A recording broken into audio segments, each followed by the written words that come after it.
Good afternoon. You're still watching One News Now. Manila Bay's multi-million white sand makeover has gotten mixed reactions from lawmakers. Senator Pangfilo Lacson says it is a worthwhile endeavor, assuming that proper consultations with experts were conducted prior to implementation. But for Senator Joel Villanueva, mere beautification is not tantamount to environment protection, as he notes that the project could be destructive to the area where the sand was sourced from. On that note, the Kalikasan People's Network for the Environment is urging the Environment Department to roll out genuine rehabilitation plan for Manila Bay. All right, heads up, Maynilad customers, the water concessionaire announced a service interruption in some 20 barangays in Quezon City and Valenzuela. For how long? Shaila Francisco tells us in this report. Gemma has yet to wash these used plates and utensils in her karinderya in Commonwealth, Quezon City. She just found out that her barangay will be affected by Maynilad's scheduled water interruption. She says she could have stored water had Maynilad informed them earlier. Pati mga customer namin, nagbago kakain yung mga yan, maghuhugas muna sila eh. Nasabihan kami ko pwede makihugas. Yun ang problema namin ngayon. Around 166,000 households in almost 20 barangays in Quezon City and Valenzuela are affected by the water service interruption that started today. It will last for 14 hours every day for 5 days or until September 9, either on mornings or evenings. Maynilad says they had to implement this emergency measure after their pumps in Quezon City were submerged in water. Dahil nga po doon sa pagtagas ng tubig doon sa aming pump station, lumubog po yung motor na nagda-drive dun sa mga pumps na pinag-uusapan natin. And kapag po kasi lumubog itong o nasubmerge sa tubig itong mga motor na ito, kinakailangan po siyang patuyuin thoroughly para po maging back in operation siya. Maynilad says they will use the time to upgrade their pumps. The water concessionaire has also assured affected customers that they will try to shorten the water interruption period. In the meantime, they have water tankers on standby to assist consumers. Maynilad reminds its customers to store water once normal supply comes back. More details on the water interruption can be seen on Maynilad's social media pages. Shaila Francisco, VR1 News. Meanwhile, the government has been testing virgin coconut oil as a food supplement for the treatment of COVID-19. For the latest on that, Greg Gregorio joins us live from Antipolo City. Greg, are there findings already? Does it work?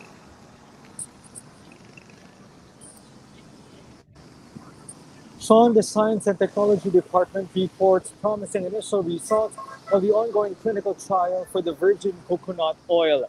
Secretary Fortunato de la Peña said 3/4 of the 40 volunteers on the trial in Santa Rosa, Laguna have already been sent home upon recovery.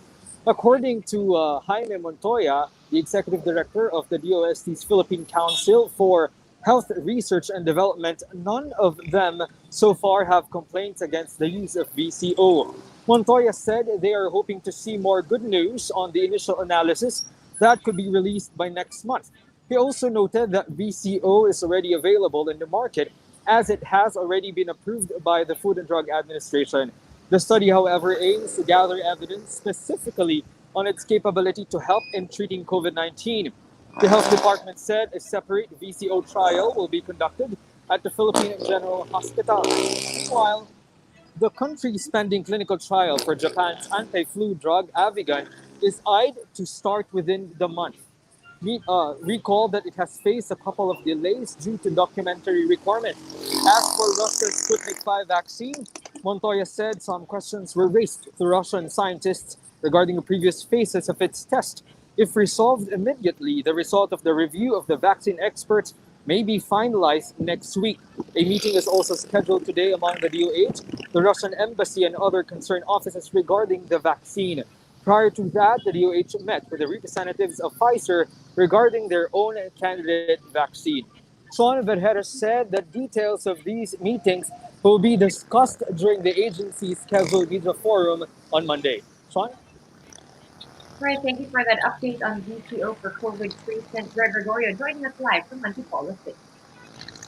Meanwhile, COVID-19 cases in the country have jumped 232,000. As the health department reported more than 3,700 new COVID-19 cases on Friday. There are now over 67,700 active cases in the country. 49 COVID-19 deaths were recorded today, pushing the death toll to over 3,700. Meanwhile, recoveries surpassed the 160,000 mark as more than 1,000 new survivors were recorded in the past 24 hours. On the other hand, we have global COVID-19 cases reaching 26 million, with over 860,000 fatalities and 17 million recoveries. The United States remains at the top spot with the most number of COVID-19 cases, over 6.1 million infections in America, followed by Brazil and India with 4 million and 3.9 million infections respectively. The ongoing health crisis has taken a toll on the mental health of students. With this, a lawmaker is urging schools to hire more mental health workers. Ria Fernandez with the details. Students are not spared from the difficulties brought by the COVID-19 pandemic. With this, the role of guidance counselors in schools has become more crucial. But for Cagayan de Oro Representative Rufus Rodriguez, students could use more than guidance counseling, especially in these trying times. Mental health has been a problem for some time, and it has been aggravated by the pandemic. It really is a matter which should now be addressed by Congress, that we need in these times of pandemic, and of course children had really problems on growing up, and the mental health issues have come up. Rodriguez suggests to add more mental health workers in public schools. Each school shall have not one, but three guidance counselors, one psychologist, and one social worker. But it seems public schools will have a hard time filling in posts for the guidance counselor role alone. During the hearing of the House Basic Education Committee on Thursday, it was learned that about 4,000 slots for guidance counselor in public schools have remained vacant for several years. Francis Subo of the Philippine Guidance Counseling Association said some guidance counselors forego their careers for teaching as it is said to have more rooms for promotion. Adding to this is the low starting salary grade 11 or around 22,000 pesos for public guidance counselors. This despite the strict requirement of a master's degree. It's ironic that guidance counselors are career specialists and mental health professionals, yet wala pong sila career in the public service.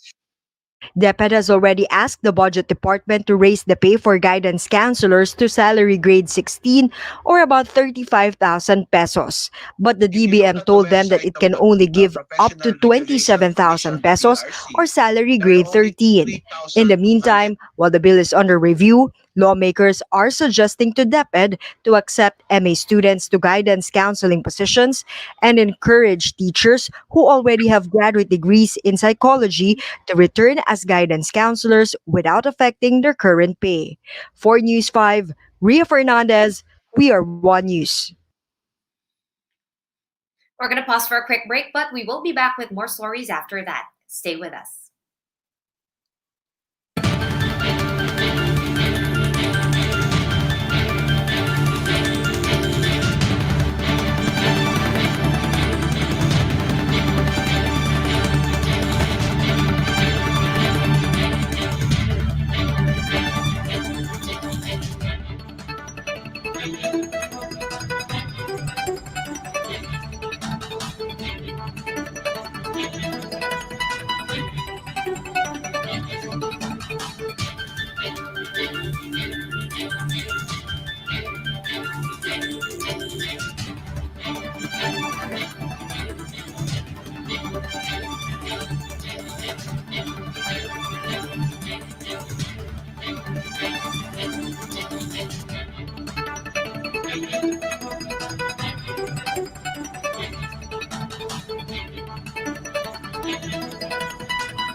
We're back on One News now. The Foreign Affairs Department reports that the second rescued crewman off the coast of Japan has died. The victim was among the 43 on board Gulf Livestock One, the cargo vessel that capsized on Wednesday. The person's nationality, however, has not been confirmed as yet. Meanwhile, the DFA says Eduardo Sereno, the first rescued Filipino seafarer, is now recovering at a hospital. The agency is coordinating with concerned authorities in order to obtain more details of the incident and extend assistance to all the victims. And authorities detect signs of life under the rubble 1 month after the Beirut blast. Rescue workers in Lebanon said a rescue dog had detected movement under a destroyed building in a residential area in Beirut on Thursday. It has been a month since an explosion at the nearby port killed 190 people and injured 6,000 others. The Foreign Affairs Department reported that 4 Filipinos were among the casualties, while at least 47 others were among wounded. Based on reports, the explosion was triggered by some 2,000 tons of ammonium nitrate stockpiled in a warehouse after being confiscated from an impounded cargo ship way back in 2013. For more updates, follow News 5, The Philippine Star, and Business World online. Visit our website, onenews.ph, for more in-depth analysis. You can also catch One News on the Signal Play app. Register for a free account now at www.signalplay.com and stream One News live anytime, anywhere. I'm Sean Lau. We are One News.